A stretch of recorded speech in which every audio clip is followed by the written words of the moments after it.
Cheers! Welcome to Movie Bitches, episode 46. You okay there? Woo! Woo!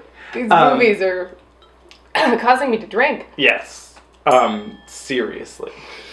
I mean, not seriously. There's not a problem, but... We're okay. Yeah. So tonight, we are reviewing Age of Adaline.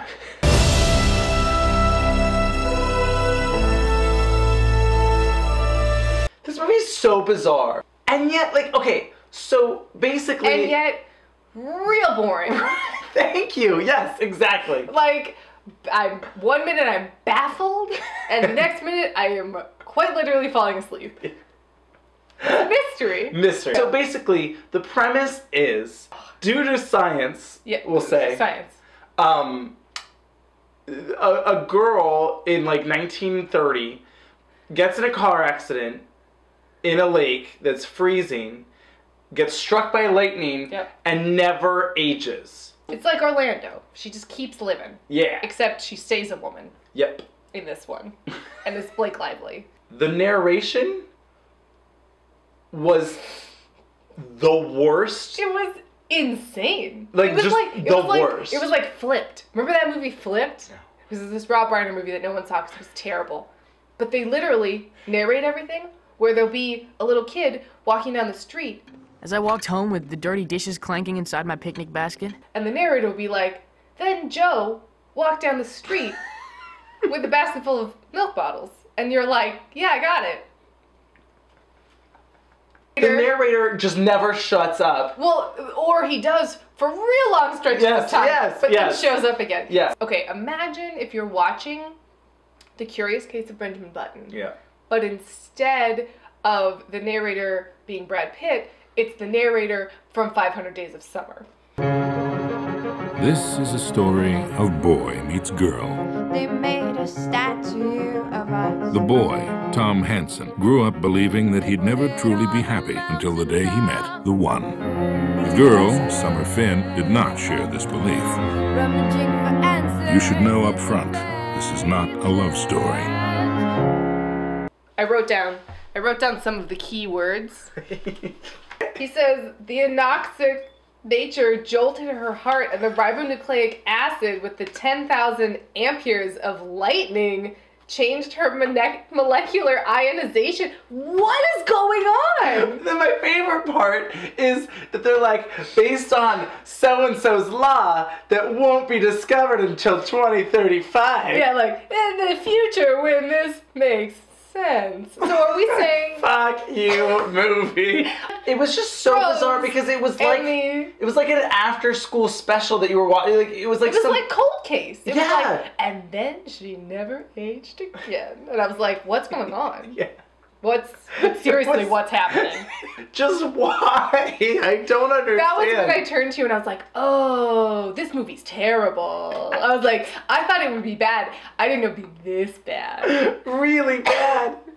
Really bad. So I have a question. Yeah. Okay, so we see her in 1930. Mm-hmm. We see her in the 1960s. And we see her present day. Yeah. My question is, in the 60s, she's dressed like it's the 60s. Present day, she's dressed like it's the 40s. I'm confused. Yeah. It just seemed weird that not one person who had just met her was like, oh, you were really into that vintage style. That's cool.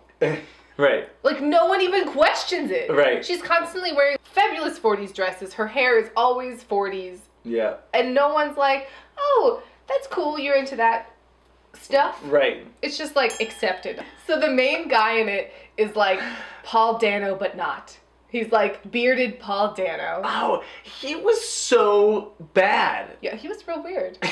Like, really weird. She was like, nah, I'm good. And he was like, I will now stalk you, but it will be adorable. And we were like, no. Like, you know how in rom-coms... You know how when a guy shows up at your apartment because he found your address from work and it's really inappropriate? That happens. Yeah. That's called a stalker. But then also, she just was like not having it. That like, was the thing. She wasn't even like, no, stop. She was like, no, seriously, stop. Yeah, and that was my problem. That was like, I didn't want them to get together because the entire time I felt like she was not interested in Well, him. because obviously she's supposed to end up with Harrison Ford. Spoiler alert. That's not a spoiler alert because it doesn't happen. Oh, right, he's in the trailer. So, I will say this. This movie's awful. Yeah. But once Harrison Ford showed up, I kind of got into it for a little bit. I was like, all right, I like you. He was a breath of fresh air. He was a breath of fresh air. He was taking pretty terrible material and elevating it. Yes. And then the young Harrison Ford, Yeah. there's someone who plays him in the 60s, was really hot. Yeah. And looked like him. Yeah. And I was like, okay, can we watch the movie about them? Yeah. Okay, so she starts dating Creepy Stalker. Yeah. Turns out his dad is Harrison Ford. Yep. And him and Adaline used to date in the 60s. Yeah. And she broke his heart. Yeah. What I really wanted to happen was that his wife has been long dead. Mm-hmm. He's single and sad. Yep. Because And- his two loves are lost. His two loves are lost. And him and Adaline rekindle and realize age doesn't matter, and that he's loved her the whole time, and that she at heart is 107, so Sure. it's fine. Like, I wanted to be like, no, you were the one, and I just didn't have the courage, but now I do, because Harrison Ford still looks great. Yep. He looks friggin' great, and I would have been okay with that. Yeah. I felt way more passion and love and sort of heartbreak from Harrison Ford's character than when the son character was sad. I was like, whatever. Was he sad? Remember, he was like, she left, I was in the shower, and I came out with my washboard abs, and she left, and I'm sad. His abs were good. He was like too skinny, right? Yep. Yep. He was like, It was a little too skinny. he was like, he'd be a great Bond villain, because he's kind of sexy, but in that way that you're like, I don't want to marry you. Yeah, you're like, no, something's slimy about you. Something's weird, Yeah. which I find intriguing, Yeah. but also stay away from me. Yeah. It was weird. It was weird. I don't think Blake Lively, as like okay as she was, I don't think she emotionally held the film. I agree. You know, like I wasn't like feeling for her. I was No. like, well, whatever. Like, No, what if the- Rachel McAdams was playing? Like, I'd be into that. Maybe. She's Maybe. made some poor choices. She has. Even though I love her. Why the fuck didn't we get to have a hot sex scene between young Harrison Ford and her? Right? I mean, is there more footage we're not seeing? Because Right? if there is, I want to see it. Yeah! Like, that's the fucking romance that I wanted, and I wanted to see them get it on in a field in England. Right? At least, Come on! At least make out. Yeah! Don't go see it. If you really love Harrison Ford, maybe rent it. Like, rent it, or like Netflix rent it? Netflix rent it. Or Redbox, that's $1. That's okay. You could Redbox it. Why?